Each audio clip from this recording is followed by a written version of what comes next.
Guys, good morning, good morning. Magluto pa tayo ng isdang karaho or dinataang karaho. Alright, gataan po natin. Okay, let's start. Alright guys, ito na po yung karahong isda natin, no? So, pagsamasamahin na po yung mga ingredients. So, okay, let's do this. Alright, ito na po. Bakwan fruit, lagyan po natin, sarap niya. Bawang. Yeah. Sibuyas, yes. Pidada o sweet pepper, yes. Siling nga ba? Lagyan natin lahat. Alright, ang pinakagusto ko is ang yes, sili labuyok. Wow, wow. Lagyan po natin ng atswiti guys, pampakulay. At saka may dagdag aroma din po to. Okay?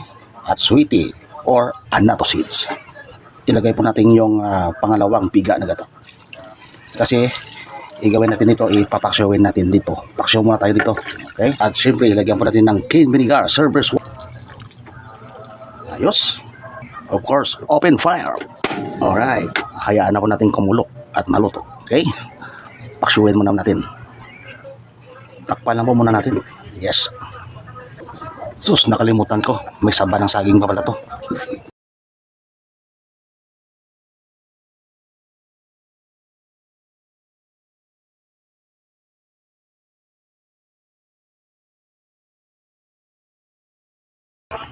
Okay, takpan muna natin ulit.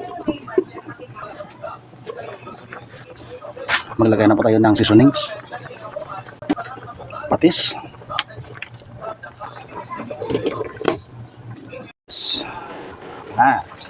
So guys, na-reduce na po yung ano niyan, yung sabaw, no?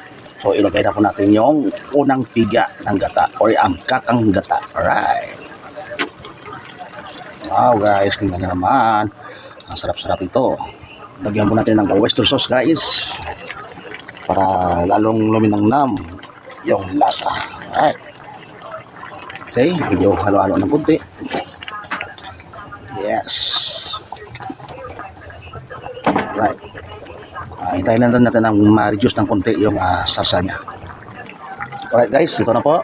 Medyo na-reduce na po yung sarsa niya, no? So, ginataang karaho. Alright. Na may saging, no? Ginataang karaho. Pwede po itong pulutan. Pwede din po itong pang-ulam. Alright, double purpose po to. Yes. Alright guys, thank you. Solve ka na naman. Yeah.